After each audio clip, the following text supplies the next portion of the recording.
So I was originally going to unbox that comic you see over there, or unbag if this thing is going to go live. But yeah, I actually had shot a whole video talking about the Killing Joke, and well, I thought I did.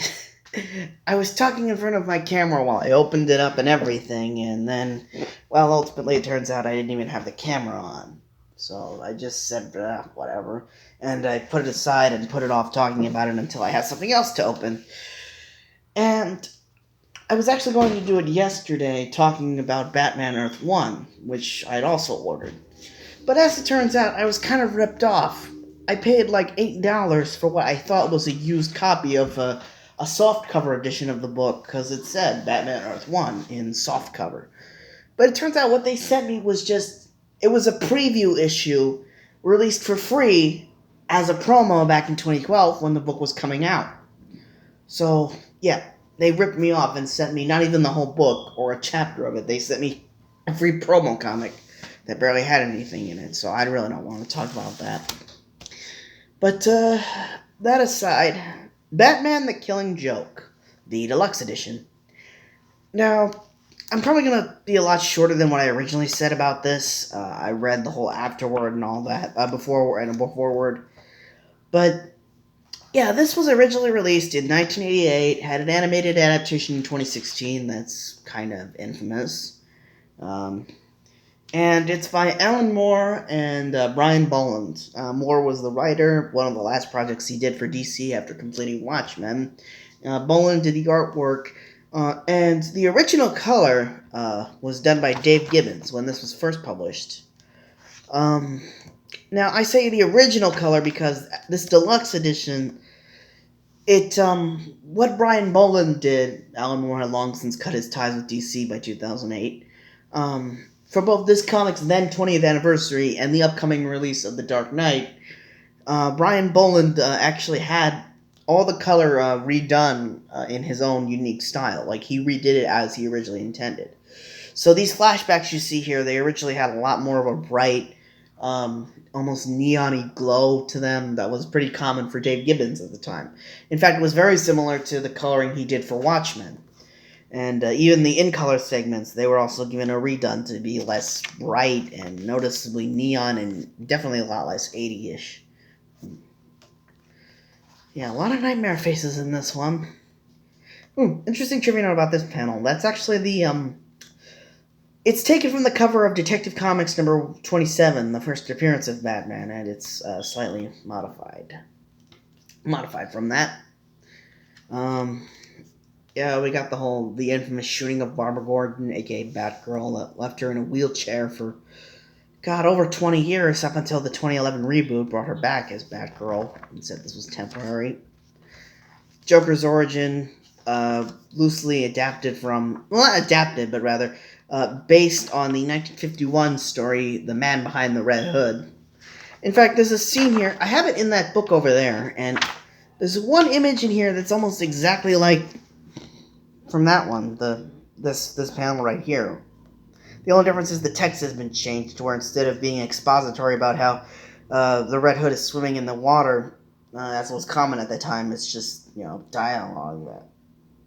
Another change that didn't sit so well with a lot of fans is the color. Not only is almost completely gone from this iconic image of Joker laughing, but yeah, like even this blood in his eyes was originally water. So it's like Bolin was taking every opportunity to make this book even darker and edgier than it already was. Well, edgy for a Batman comic in the 80s, at least. So yeah, I'm gonna try, like I said, I'm gonna be brief with that. There's some more, like a basic bio pages on the Joker. Two for some reason, almost the exact the same. A brief story Boland wrote for Batman Black and White, which I don't really understand. Maybe if I had the entire original comic it originally appeared in, it would make more sense. The original art for the Killing Joke's cover, pencil sketch. This thing had been in development since 1986, but didn't get published till 88. Huh.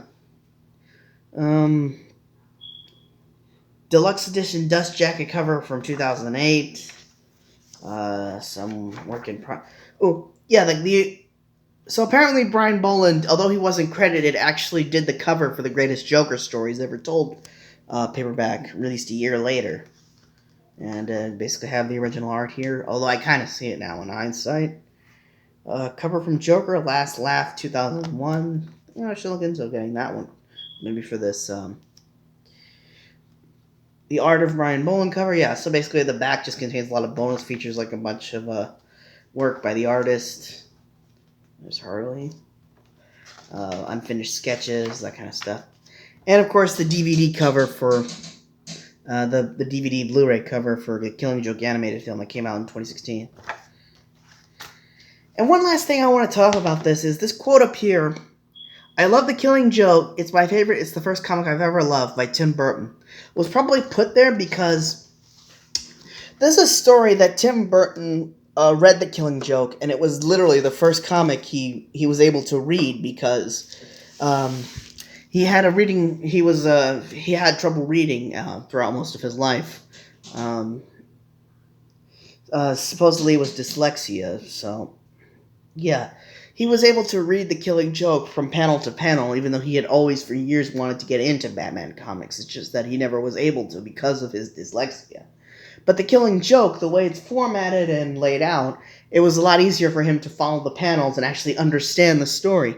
And there's a theory going around that his love of The Killing Joke, when it was published, is what actually led him to take on the job of directing the Batman film that was released a year later when word got around that Warner Brothers was in development of it. Okay, now, I actually want to try something. Let me see if I can get old Mr. J over here to actually... Tablet might be too heavy for... Oh. Come on.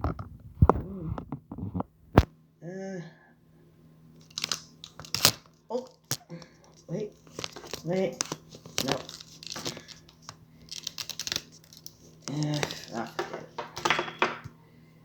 Forget it. Just try to prop it up on something. No, that kind of works. Now, if it can just stay steady like that for a little bit while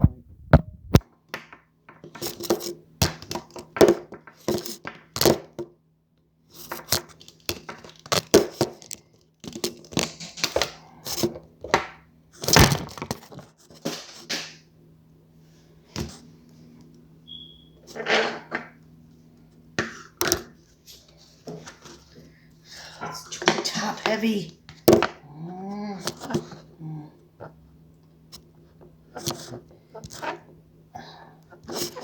Come on.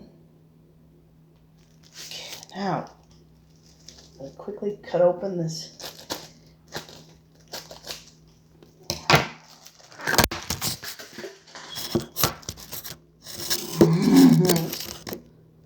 I really need to get a stand. I know, I need one just so badly because I'm tired of kind of.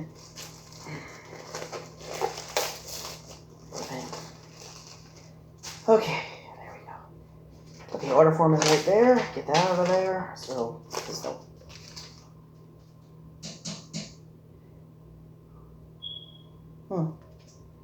There's a note here about how this is a used copy, so it might not be in the best, but it is in pretty good condition. Batman the Man Who Laughs, originally published in 2005 by Ed Brubaker. I do apologize if I'm mispronouncing that. So, the only other thing in comics-wise that I know about Ed for is a run on Daredevil, which was actually pretty good. Stop it, you're killing. The title actually comes from a 1928 film, The Man Who Laughs, and the actor in that film is often credited with his appearance as what inspired the appearance of the Joker. Victo? I'm sorry, I forget. It's from that movie. So yeah, not much else to say about this, other than it contains the original graphic novel story, along with a backup, but I don't understand. That Made of Wood backup story, it has nothing to do with the Joker. It was published in Detective Comics, and it was a team-up between Batman and the Golden Age Green Lantern, Alan Scott. So, continuity-wise, this story is a follow-up to both The Killing Joke, because it does seem to take place after the acts. Yeah, you can actually see it there, portrayed in flashback. It keeps changing. at least the events that were the flashback to the Joker, his origin, as well as Frank Miller's Batman Year One. This is supposed to be the story taking place right after that, which actually the original Year One ended with a cliffhanger, indicating that the Joker was going to appear, hinting at him. Also, a little trivia note, it's also a loose remake of the very first Joker story from 1940, published in the very first Batman comic, Batman #1, in spring of 1940. Yeah. Where the Joker was basically a jewel thief who killed a bunch of rich socialites and stole their valued their jewels, their money. Apparently, and yeah, check it, look into it. It's for a Golden Age story, it's actually pretty good, and it's been well readapted here. Not much else to say about this one, other than it pretty much defined what happened between that and the Year One storyline, which was the post-Crisis on Infinite Earths continuity, as it was called. And that's basically comic history. That could be a whole video on and of itself. Oh. So, I think just one more book left before our Summer of the Joker comes to an end. Thank you, and good night.